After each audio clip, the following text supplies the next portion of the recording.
Sobat LDR. LDR. Nah, hari ini ada yang spesial nih dari edisi YouTube kita. Apa? Kita mau ngobrol lebih dalam tentang pengalaman hidup kita. Jadi, karena hari ini tepat tanggal 31 Desember 2022 dan besok kita udah masuk ke tahun yang baru. 2023. Kita mau share aja sih, kita mau cerita tentang apa sih kebaikan Tuhan yang kita rasakan dari awal 2022 sampai di penghujung 2022. Momen pertama yang paling berkesan itu adalah momen saat kami menikah di bulan Februari tanggal 20 Februari. Kami itu berangkat dari long distance relationship ya. Selama 4 tahun 8 bulan. 4 tahun 8 bulan itu bukan waktu yang singkat. Desember aku dari Taiwan pulang ke Indonesia untuk mengurus semua proses pernikahan. Lebih hektiknya lagi itu hampir sebulan. Januari itu benar-benar hektik banget. Kita ngurusin ini itu, dari gedung, dari acara, dari segala sesuatu lah. H- seminggu ya, itu tiba-tiba COVID naik di Surabaya. Dari level 1 ke level 3 itu kita udah 90% persiapan, dan tiba-tiba level COVID naik dan dari pihak venue harus memberitahu bahwa wah, ini undangan harus dikurangin. Wah, kita bingung lagi seleksi ya. Dan ada beberapa perubahan kayak makan. Harusnya makan di tempat itu mesti take away. Pokoknya sih bersyukur bisa tetap berlangsung acaranya, nggak diundur atau tetap di hari itu. Cuman ada beberapa perubahan di hari hanya, dan Tuhan tetap tolong, Tuhan tetap sertai sehingga acaranya boleh berjalan dengan baik dan lancar, dan akhirnya kita boleh sah menjadi pasangan suami istri. Ini aku mau cerita sedikit kenapa sih kok LDR itu kebanyakan ya, stereotipnya itu kebanyakan orang mikir LDR ini pasti gagal di ujung-ujungnya. Enggak, tidak semua LDR itu gagal. Kami bukti nyata kalau LDR itu bisa berhasil sampai ke jenjang pernikahan. Nah, satu hal yang membuat aku semakin yakin dengan istriku adalah, ya singkat cerita, kita dari awal saat jadian pun itu emang udah merencanakan setelah lulus S2 kita kerja, kita cari modal untuk merit, tapi di tengah jalan aku dikasih kesempatan untuk S3, dan dimana itu satu kesempatan yang bagus dong buat aku untuk masa depanku. Dan aku yakin sih istri ini pasti berat ya, karena harus menunggu lebih lama, harus menahan kangennya lebih lama lah. Tapi di momen itu dia dengan yakin mendukung aku gitu. Ya udah, kamu nggak apa-apa ambil S3 ini, toh ini juga untuk kebaikanmu kan ke depan, buat kita juga ke depannya lebih baik gitu. Di momen ini aku merasa, wah, kalau ada satu orang yang orang yang benar-benar kamu perjuangkan dari awal, sekalipun itu berbeda atau di tengah-tengah jalan itu ada terjadi perubahan rencana, tetapi orang ini tuh benar-benar support kamu, setia dengan kamu, itu layak sih diperjuangkan gitu loh. Dan ya benar, akhirnya kita berhasil menikah. Terus setelah merit kita kena COVID. Setelah selesai acara semua, ya kita tepar. Habis kita tepar, pertama Lordi yang nggak enak badan ya. Pak suami ini nggak enak badan, akhirnya tes swab sendiri tuh garis 2. Akhirnya dia kena COVID, dan seminggu kemudian aku sembuh, gantian istri yang kena. Ya karena kan kita satu ruangan kan, satu kamar, jadi ya pasti udaranya ya bertukar di situ aja. Jadi kita saling bahu membahu, tolong menolong, benar-benar menerapkan suami istri itu bagaimana ya di awal pernikahan. Setelah itu kita baru bisa honeymoon, pergi gitu. Nah, kita honeymoon ke mana nih? Kita honeymoon pertama itu ke Bali. Jadi sebelum panjang nih, sebelum jauh, dulu waktu kita belum married, khususnya aku pribadi sih, aku bilang ke dia kayak, Beb, nanti pertama honeymoonnya di Bali ya, terus kedua honeymoonnya di Jepang ya. Singkat cerita, dengan apa yang aku ucapkan dan apa yang aku doain, kayak benar-benar itu terjadi. Dan itu Tuhan kasih kesempatan aku bisa merasakan kedua-duanya dari doaku itu, yang ke Bali dan ke Jepang. Tapi sebelum jauh ke Jepang nih, kita cerita dulu yang kita bisa ke Bali. Oke, dari dulu itu emang aku punya rencana untuk traveling berdua bareng istri. Aku tuh pengen itu kayak kita lebih intim aja, lebih mesra aja gitu kan, traveling ke Bali gitu. Nah, salah satu caranya ya kita sewa motor. Kenapa motor? Karena aku rasa motor ini bisa lebih fleksibel ya, masuk ke tempat-tempat Bali yang menurut kita itu keren, luar biasa. Dan itu tempatnya tuh emang agak di pelosok gitu loh, jadi masuk-masuk terpencil. Jadi agak susah kalau naik mobil. Dan sensasi naik motor itu seru ya. Seru banget. Ya pokoknya mau naik motor, mau jalan kaki, mau naik mobil, kalau kita berdua tuh kayaknya seru deh. Iya sih. Terus Aprilnya itu Pak suami ini dapat kesempatan buat ke Jakarta untuk rekaman. Nah ini benar-benar momen yang syukur banget sih, karena apalah saya gitu kan dikasih kesempatan untuk bisa recording. Kebetulan project gereja di Taiwan, di IMBLC punya satu project, yaitu launching lagu, single lagu. Judulnya adalah Terima Kasih Yesusku. Terima kasih, oh Yesusku. Singkat cerita, dari awal itu aku tuh cuma nulis lagu, tidak ada niatan untuk dipublish atau direkam ya, jadi kayak cuman ya udah nulis aja, terus aku mainin nadanya pakai gitar, terus aku rekam, simpel banget, aku rekam pakai HP gitu. Aku cuman iseng aja, aku kirim ke koordinator PAW, entah kenapa diterusin ke gembala kami, didengerin sama dia, ini oke nih, boleh nih gitu kan untuk dijadiin satu single lagu gereja kita nih. Wah, dari situ dapat feedback yang positif, seneng. Kita sempat ngelakuin long distance recording, LDR juga.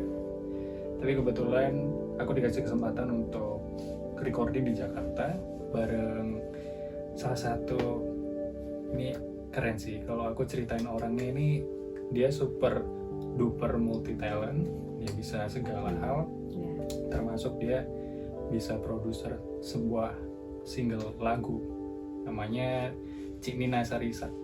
Satu kehormatan sih buat aku. Dan akhirnya dapat kesempatan rekaman di Jakarta selama 3 hari kalau nggak salah, ya 3 hari.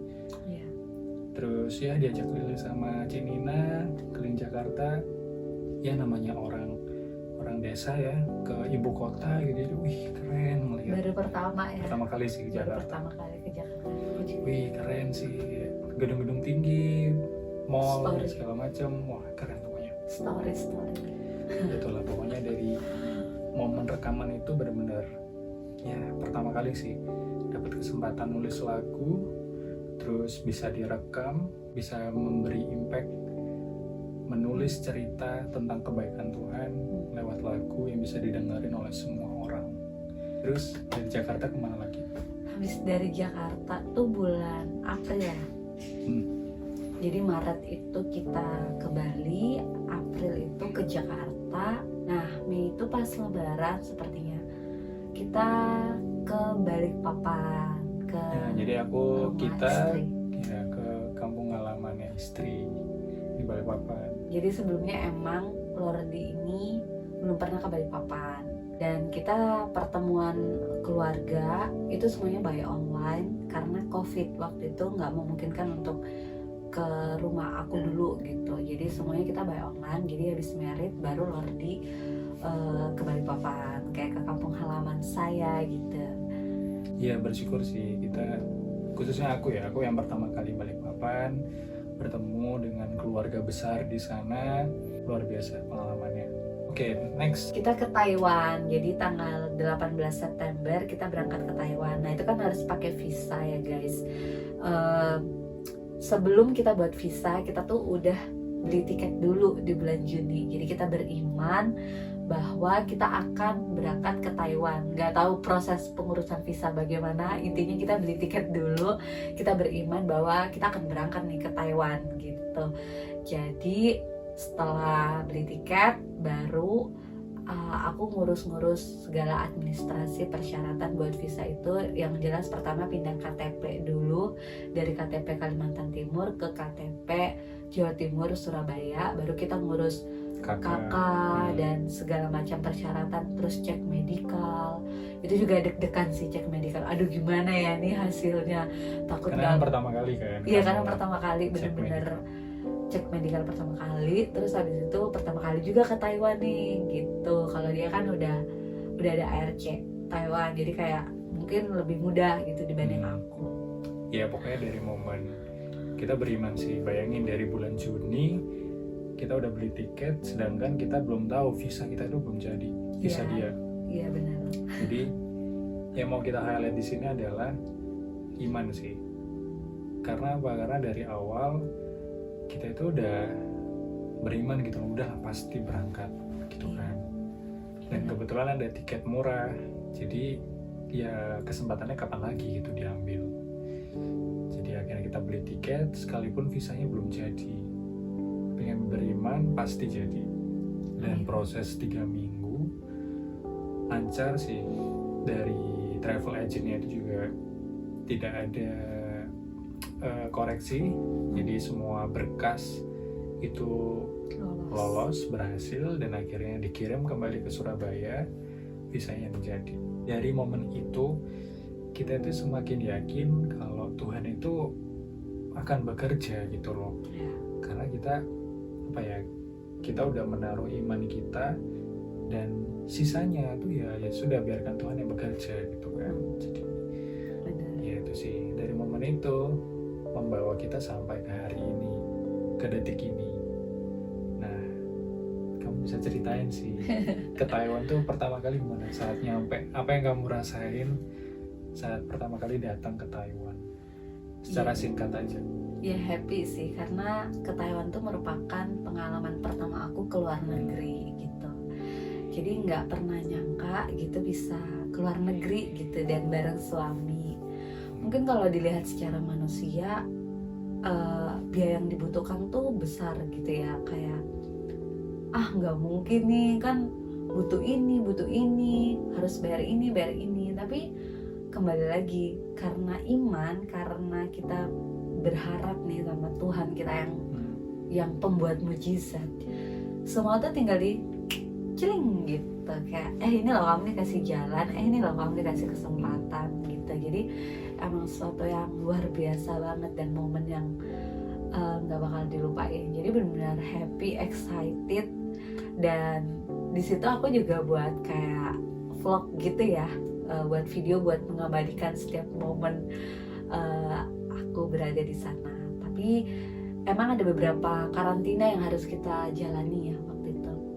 Masih ada karantina di Taiwan, dan ya itu mungkin shocknya di makanan gitu, karena saya ini jadi agak ribet kalau makan, dan emang lidahnya masih lidah Indonesia sekali gitu kan. Untung aja bawa bon cabe ya, sama saus, sama kecap, jadi kayak ya udahlah enak gitu. Satu lagi, bertemu dengan orang-orang baik yang support di Taiwan, satu lingkungan yang luar biasa Tuhan berikan, itu bersyukur sekali sih gitu. Terus kemudian mungkin selama ini kita kan LDR waktu pacaran, jadi Pak suami ini nunjukin beberapa tempat-tempat ya, ke kampus ya, tempat makan yang dia sering datangin, terus aku bisa nyampe di situ juga tuh keren banget sih. Kayak wah jadi ini yang ada di video, wah jadi ini makanannya, oh begini rasanya, oh gini naik sepeda, oh gini naik MRT. Jadi itu benar-benar pengalaman yang luar biasa yang aku alami dalam hidup aku, mujizat banget yang Tuhan kasih kita. Terus setelah dari Taiwan, kita ada 81 hari ya, 2 bulan lebih lah. 2 bulan lebih. 2 bulan lebih di Taiwan. Di Taiwan. Dan Tuhan itu ngasih kado lagi lah buat kami berdua. Surprise. Jadi singkat cerita, dulu sebelum COVID, aku dapat kesempatan untuk pertukaran pelajar di Jepang. Aku udah melewati proses interview dari beasiswa, udah lancar, udah dapet, udah mau ngurus visa, tapi COVID datang. Nah, Jepang waktu itu langsung menutup semua perbatasan, baik itu penerbangan, udara, segala macam, sehingga visa tidak bisa dikeluarkan. Dan akhirnya ya nggak jadi. Saking habis itu selang 2 tahun lebih kemudian, waktu aku datang ke Taiwan yang baru-baru kemarin ini, September kemarin, tiba-tiba teman labku itu nanyain, gimana kelanjutan program pertukaran pelajarmu di Jepang. Nah di momen itu aku kayak cuman nggak berharap, bahkan nggak inget gitu kalau aku tuh ada pertukaran pelajar. Nah habis itu dia nyaranin, ya udah coba tanyain ke profesor dan coba tanyain ke pihak beasiswanya masih buka nggak gitu. Akhirnya aku tanya profesor dan profesor bilang, oh yaudah coba tanyain ke pihak beasiswanya. Nah pihak beasiswanya bilang masih bisa, tapi ada tapinya, beasiswanya itu akan berakhir di akhir tahun 2022, yaitu dimana kamu harus berangkat mau nggak mau di akhir tahun 2022, karena 2023 itu belum tentu ada lagi beasiswanya. Wah, di momen itu tuh udah bulan Oktober lah, ya Oktober akhir, kurang lebih 2 bulan lah menuju akhir 2022. Nah terus aku coba tanya pihak kampus di Jepang, yaitu di Waseda University. Aku coba tanya kira-kira bisa nggak berangkat di akhir tahun 2022 yang cuman tinggal 2 bulan lagi. Nah jujur ya, aku tuh rada pesimis. Aduh kayaknya ini nggak bisa, karena aku baca di requirement-nya itu minimal bikin visa studi itu harus 3 bulan sebelumnya, harus 3 bulan apply, sedangkan aku cuman 2 bulan, bahkan 2 bulan kurang gitu. Nah aku tuh gimana ya, aduh kayaknya ini nggak bisa deh, kayaknya nggak bisa. Tiba-tiba istri itu dorong aku untuk udah coba aja email ke pihak Wasedanya, coba aja tanya bisa nggak gitu. Akhirnya aku coba email dan praise God-nya mereka bilang bisa berangkat, tapi kamu cuma dapat 3 bulan ya, karena visa yang paling cepat keluar itu visa short term, jangka pendek, yaitu cuma 3 bulan. Dan kamu bisa mulai penelitianmu di tanggal 8 Desember kamu bisa mulai. Wah di momen itu kayak bener-bener, wah ini kalau bukan Tuhan siapa lagi gitu. Aku sebagai manusia cuman bisa berharap gitu kan, bahkan pesimis gitu. Tapi di momen ini istri itu nguatin aku untuk udah coba aja dulu, siapa tahu ada jalan gitu. Dan akhirnya Tuhan buka jalan gitu. kita dikasih kesempatan untuk berangkat ke Jepang, dan bukan cuma aku aja tapi berdua sama istri itu kan kayak benar-benar satu pengalaman yang luar biasa buat kita berdua gitu. Dan apa ya, pengalaman ke Jepang ini mungkin udah kami rencanain ya, mungkin kamu bisa cerita sih. Iya, jadi yang pertama tadi aku bilang di awal, aku punya doa buat pergi ke Bali honeymoonnya sama ke Jepang. Jadi waktu kita masih di Indo pun kita sempat merencanakan gitu, lihat-lihat tiket, berapa sih harga tiket ke Jepang, penginapannya berapa sih, biaya hidupnya berapa sih, itu sempat kita udah cari-cari infonya gitu. Tapi emang kita nggak tahu berangkatnya kapan gitu, berarti kan kayak masih ngawang gitu ya. Tapi setidaknya kita udah ngecek-ngecek, jadi kita bisa kira-kira nih nabung itu berapa. Kita udah cari info dulu gitu, sekalipun nggak tahu berangkatnya kapan. Ajaibnya Tuhan kita yang kita doakan itu di awal kayak dikasih di tahun yang sama waktu kita married. Kita menaruh satu harapan di dalam Tuhan itu tidak akan sia-sia gitu. Menaruh iman, menaruh pengharapan di dalam Tuhan tidak akan sia-sia. Nah, dan terus bermimpi. Jadi jangan pesimis dengan mimpi-mimpi kalian, karena dari mimpi itu bisa jadi kenyataan. Ya mungkin sekian dulu ya dari cerita ngobrol-ngobrol di kasur ini. Semoga bisa bermanfaat buat kalian, dan Bisa satu lagi memberkati. bisa memberkati buat kalian. Dan satu lagi, jangan lupa subscribe channel YouTube kita, like, comment, share teman-teman yang kalian sayangi di luar sana, karena mungkin hari ini itu bisa jadi satu momen buat kalian untuk kedepannya, dan mimpi kalian bisa jadi kenyataan. Oke, see you. Bye-bye. See you, bye-bye.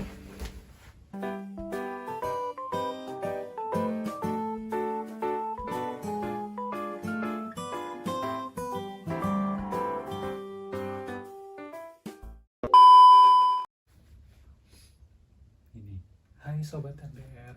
Kita O A I U E O. Hai, Hai sobat sobat LDR. LDR. Nggak cocok. Di atas kasur. Ye. Kayak gitu nggak? Iya. Iya. dong. Ulang. Jangan grogi. Jangan grogi.